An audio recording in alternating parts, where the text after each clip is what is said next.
You're standing in a textile factory, hard at work like any other day, when suddenly flames engulf the workplace. You have two options, burn or jump. This is the case for over 100 people at the Triangle Shirtwaist Fire of 1911. Upon the Industrial Revolution in the early 20th century, jobs multiplied quickly thanks to factories and cities. Many people could do a lot of work and still produce goods cheap enough for everyone to buy. The Triangle Shirtwaist Factory was among these and produced the clothing textiles, mainly shirts. Unfortunately, to work here was not fun or safe. The workers were mostly young females, ages 13 and up, who were primarily Russian immigrants and very poor.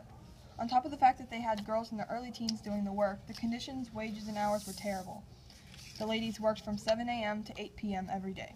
Despite their 13-hour workday, they were given only a half an hour for lunch. Ladies were usually paid anywhere from $4 to $6 a day, or approximately 2 to 3 QT donuts today. On some accounts, a $2 tax was taken out of their weekly wages, though no one really knew why. As bad as the wages and hours were, the conditions in which they worked were worse. There was little to no ventilation for the hundreds of girls working, so the air was thick with cotton particles and dust, which made it very hard to breathe. In 1909, there was a strike led by International Ladies Garment Workers Union that included the Triangle Shirtwaist Factory teenagers.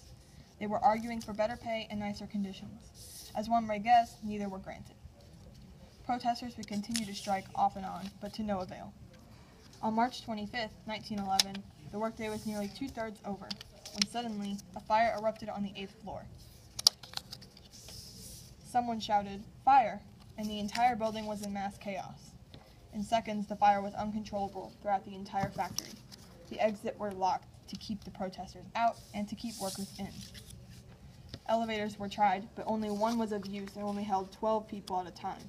The fire hose had no pressure, and the ladies had no hope. The workers were trapped. The options were to either jump to their deaths in the middle of a Manhattan on a Saturday afternoon or burn to death.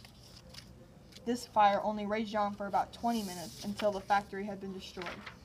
62 women leaped to their death that day, and 124 burned. In total, 164 ladies lost their lives in a preventable disaster. The owners of the Triangle Shirtwaist Factory, Max Blank and Isaac Harris, could not be charged with any counts as no law was being broken. Although the grand jury had denied the manslaughter charges, the owners were tried in a civil lawsuit 2 years later by a relative of one of the deceased.